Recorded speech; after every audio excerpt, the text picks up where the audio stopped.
1977 ईस्वी में मैं बुद्ध महाराज का दर्शन करने काशी गया और उनकी बातें टेप रिकॉर्डर में रिकॉर्ड किया। 3 अक्टूबर 1977 अंबिका धाम काशी। बुद्ध महाराज ने कहा, एक दिन विज्ञान महाराज ने मुझसे कहा, देखो, राजा महाराज के साथ सोच समझकर बातें करना। वे हंसी मजाक करते हैं। मेरे मुंह से न कहने वाली बात अगर निकल जाए तो वे गंभीर होकर बातें करना बंद कर देते हैं और यह मेरे लिए बहुत कष्टदायी होता है। मेरे प्रति उनका प्रेम स्नेह असीम है। देखो, महाराज कहते थे, पहले साधु जीवन गढ़ लो। कई साधु अपनी व्यक्तिगत सुख सुविधाओं के लिए धनियों के पीछे पीछे मारे मारे फिरते हैं, जिसके उनका वैराग्य नष्ट हो जाता है। हमारा कार्य गरीबों के साथ है और धनी भक्त उस कार्य में सहायता करते हैं। हम लोग महापुरुष महाराज को प्रतिदिन प्रातः प्रणाम करने जाते तो वे हम सभी का कुशल मंगल तथा जप ध्यान कैसा चल रहा है पूछते थे। एक बार काली पूजा के समय डॉक्टर कांजीलाल की पुत्री मठ में रहना चाहती थी। इस पर महापुरुष महाराज ने कहा, नहीं, रात को मठ में महिलाएं नहीं रहेंगी। इन सब बातों में ठाकुर की संतान बहुत कड़े थे। बुद्ध महाराज ने कहा, देखो, जन्म जन्मांतर का संस्कार हमारे मन को माया की ओर खींच कर ले जा रहा है। महिलाओं के प्रति मातृबुद्धि लाने के लिए साधन भजन की बहुत आवश्यकता है। तदुपरांत बुद्ध महाराज ने स्वामी जी के शिव स्तोत्रम से यह 3 श्लोक पढ़कर मुझे सुनाया। वहति विपुलवातः पूर्व संस्कार रूपः विदलति बलवृंदम घूर्णतेवोर्मिमाला प्रचलति खलु युग्मम युष्मदस्मत् प्रतीततम अति विकलित रूपम नौमि चित्तम शिवस्थतम। अर्थात, जिनमें पूर्व संस्कार रूपी झंझावत प्रवाहित होते हुए बलपूर्वक प्रचंड मंथन द्वारा घूर्णायमान तरंग समूहों के समान अंतर शक्तियों को विलोड़ित कर रहा है, जिनमें आप तथा मैं रूपी द्वैत युक्त चेतना द्वंद्व सतत क्रीड़ारत है, उस अति विक्षुब्ध परंतु शिव में संस्थापित चित्त की मैं वंदना करता हूँ। जनक जनित भावो वृतयः संस्कृतांश्च अगण बहुरूपा यत्र चैको यथार्थः समित विकृत वाते यत्र नान्तर बहिश्च तमह हरमीणे चित्तवृत्तेर निरोधम। अर्थात, कार्य कारण तथा तरह तरह की असंख्य निर्मल वृत्तियों रहने पर जहाँ एक ही यथार्थ वस्तु है, विकार रूपी वायु शांत होने पर जहाँ भीतर तथा बाहर का भेद नहीं रहता, उस चित्त वृत्ति के निरोध रूपी महादेव का मैं स्तमन करता हूँ। गलित तिमिरमालः शुभ्र तेजः प्रकाशः धवल कमल शोभो ज्ञान पुंजाट हासः यमिज्जन हृदय गम्यो निष्कलोध्यायमानः प्रणतमवतु मानसः मानसो राजहंसः। अर्थात, जिनसे अज्ञान रूपी अंधकार राशि नष्ट हो गई है, जो शुभ्र तेजोमय प्रकाश स्वरूप हैं, जो श्वेत कमल के समान शोभायमान हैं, जिनका अट्टहास तेजोमय ज्ञान समूह का वितरण करता है, जिन्हें यमादि की साधना में प्रवीण संयमी योगी जन अखंड ध्यानपूर्वक हृदय में अनुभूत करते हैं, वे शिव मेरे द्वारा ध्यात होकर मेरे मन रूपी मानसरोवर में राजहंस के समान विराजमान होकर मुझ प्रणत की रक्षा करें। महाराज ने कहा, हम लोग उस समय मठ में थे। हरिप्रसन्न महाराज बीच बीच में इलाहाबाद से बेलूर मठ में स्वामी जी के मंदिर के निर्माण कार्य की देख रेख हेतु आते थे। वे बहुत गंभीर स्वभाव के थे। राजा महाराज उनको गुप्त ब्रह्मज्ञानी कहते थे।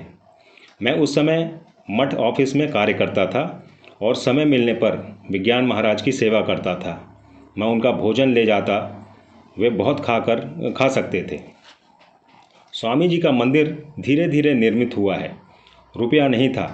जो रुपये का बंदोबस्त होता, विज्ञान महाराज को समाचार भेजा जाता। वे कई बार इलाहाबाद से आए थे। स्वामी जी के मंदिर के सामने कुर्सी पर बैठकर बहुत एकाग्रता से कार्य देखते रहते थे। मुझे स्मरण है, एक दिन विज्ञान महाराज को नाश्ता दे रहा हूँ। राजा महाराज ने मुझसे कहा, उसे क्या दे रहे हो? वह भोजन प्रिय है, मेरे कमरे में आओ, वहाँ अलमारी से संदेश तथा अन्य मिठाई फल लाकर उसे दो। मैंने वैसा ही किया। उस समय मठ की आर्थिक अवस्था बहुत ही खराब थी। प्रातःकाल केवल मुरई या थोड़ा सा पाव रोटी और चाय मिलता था। रात्रि में एक सब्जी, रोटी और थोड़ा दूध रहता था। अभेदानंद जी जब अमेरिका से मठ में आए तब उस समय परेश महाराज, स्वामी अमृतेश्वरानंद जी, उनके सेवक थे। कई वर्षों तक अमेरिका में रहने के कारण मठ के इस प्रकार के भोजन से उन्हें असुविधा होने लगी, किंतु वे हमारे संग बैठकर भोजन करते थे और सामंजस्य बना लिया था। एक दिन मठ के पूर्व बरामदे में हम लोग महाराज के सामने बैठे हुए थे। हरिप्रसन्न महाराज भी थे। सुधीर महाराज ने आकर महाराज से कहा, महाराज, मैंने 2 व्यक्ति को रंगून जाने के लिए कहा था, किंतु वे लोग जाना नहीं चाहते। आप यदि कहेंगे तो वे लोग जाएंगे। महाराज ने कहा, संघ का कार्य ठाकुर का कार्य है। तुम लोग ठाकुर का कार्य करने के लिए आए हुए हो। ठीक ठीक साधन भजन नहीं कर सकने से निष्काम कर्म नहीं कर पाओगे। ठाकुर का कार्य कामना, वासना और अहंकार को दबाकर रखता है। 12 आना मन ठाकुर में रखकर 4 आना मन से यदि कार्य करोगे तो वही पर्याप्त होगा। ठीक तरह से साधन भजन करने से कर्म में प्रवृत्ति होगी और समझ में आएगा कि ठाकुर का कार्य कर रहा हूँ। अभी सन्यासीगण प्रातः 1 घंटा और संध्या 1 घंटा साधन भजन करने के लिए बैठते हैं, किंतु महाराज सन्यासियों को और अधिक समय तक साधन भजन करने के लिए कहते थे। महापुरुष महाराज संध्या समय मठ के आम वृक्ष के नीचे बैठे रहते थे और यह देखते थे कि सन्यासीगण संध्या समय ठाकुर मंदिर में जप ध्यान करने के लिए जा रहे हैं कि नहीं। मैंने राजा महाराज से दीक्षा लेने की इच्छा व्यक्त की। उन्होंने मुझे 1 वर्ष तक गायत्री मंत्र का जाप करने के लिए कहा और माला भी दी। तदुपरांत कहा, मैं भुवनेश्वर से वापस आने के पश्चात तुमको दीक्षा दूंगा। तदंतर मठ में वापस आने के बाद उन्होंने मुझसे कहा, तुमने हरिप्रसन्न की सेवा की है, उसके पास से ही दीक्षा लो। मैंने कहा, नहीं महाराज, मैं आपसे ही दीक्षा लेना चाहता हूँ। उस समय उन्होंने कहा, तब तुम पेशन से अनुशंसा लेकर आओ। उन्होंने पुनः मुझे महाराज के पास भेज दिया। महाराज दीक्षा के विषय में बहुत टाल मटोल करते थे। दीक्षा के उपरांत उन्होंने मुझसे कहा था, देखो, बहुत से उपदेशों का पालन नहीं करना पड़ेगा, सत्य और ब्रह्मचर्य इन दोनों का पालन करना ही पर्याप्त होगा। पेतापुरी नामक एक लड़का आया था। महाराज ने उसको दीक्षा दी थी और उसको प्रेम करते थे। उसकी तपस्या करने की बहुत इच्छा थी। महाराज के महासमाधि के पश्चात मैं 3 महीने तक भुवनेश्वर में था। वहाँ उस समय स्वामी आत्मानंद और स्वामी अचलानंद थे। पेतापुरी आश्रम में प्रसाद ग्रहण करके बाहर एक मंदिर में जाकर तपस्या करता था। अंत में वह पैदल काशी चला गया। अधिक तपस्या करने से उसका दिमाग खराब हो गया। काशी आश्रम में आकर वह उत्पात मचाता था। वह हाथ में एक लाठी लेकर आता। जो भी हो, सन्यासी वृंद उसको शांत करने का प्रयास करते। वह कहता, ये लोग गाना गाते हैं माँ, मुझे पागल कर दो। अब जब मैं पागल हो गया हूँ तब ये लोग मुझे मारने के लिए आते हैं। जोर देकर बहुत अधिक जप ध्यान करने से कई लोगों का दिमाग खराब हो जाता है। महापुरुष महाराज का बहुत स्नेह और प्रेम मुझे मिला। एक दिन संध्या समय मैं और 2 ब्रह्मचारी बेलूर मठ में एक भक्त के घर गए। उनके यहाँ आम के कई पेड़ थे। उन्होंने हमें आम खाने के लिए निमंत्रित किया था। इधर संध्या हो गई। स्वामी जी के कमरे में दिया जलाने का सेवा कार्य मेरे ऊपर था, किंतु उस दिन दिया नहीं देखकर महापुरुष महाराज ने खोज खबर लेकर जाना कि मैंने दिया नहीं जलाया। तब उन्होंने एक अन्य सन्यासी को दिया जलाने के लिए कहा।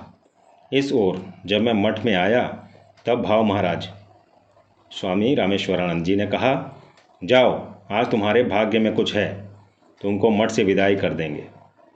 महापुरुष महाराज के पास जाने पर उन्होंने मुझसे कहा, देखो, तुम अभी नए आए हो। ठाकुर भगवान के कार्य में उपेक्षा नहीं करनी चाहिए। तुमने आज स्वामी जी के घर में दिया नहीं जलाया, महा अपराध किया है, और यदि इस प्रकार का हुआ तो तुमको घर भेज देंगे। इन कार्य को करने से ही चित्त शुद्ध और भक्ति लाभ होगा। तदुपरांत इस विषय में उन्होंने और कुछ नहीं कहा। और एक बार हमारे गांव का एक लड़का मठ में आया था। महापुरुष महाराज ने उसको मठ में नहीं रहने दिया। मैंने भाव महाराज से सूचना पाकर बेलूर के रक्त तला में उसको खोज लिया और रात्रि के 9 बजे उसे मठ में लेकर आया। उसके भोजन और रहने की व्यवस्था की। अगले दिन प्रातः समय महापुरुष महाराज को सब बताया। उन्होंने कहा, ठीक किया, रात्रि में भोजन दिया है तो जितने दिन रहेगा उतने दिन इसकी देखभाल करना। हरि महाराज का दर्शन नहीं किया, शरत महाराज का कई बार दर्शन किया हूँ। वे मठ में न्यासी सभा में आते थे। सभा के उपरांत वे वहीं पर बैठकर अधिक समय तक ध्यान करते थे। मैं उस समय मिशन ऑफिस में कार्य करता था। एक बार उद्बोधन गया था। उन्होंने मुझे एक मोटा संस्कृत शब्दकोश देकर कहा, तुम इसको मठ में लेकर जा पाओगे? मैंने कहा, हाँ महाराज, अवश्य ही ले जा सकूँगा। ठाकुर के पार्षदों का सत्संग करके हमारा जीवन ने धन्य हो गया। मठ में सम्मिलित होकर उद्यान में झाड़ू लगाया हूँ, कार्यालय में काम किया हूँ, अस्पताल में कार्य किया हूँ और ठाकुर के पार्षदों की सेवा करके बहुत आनंद प्राप्त किया है।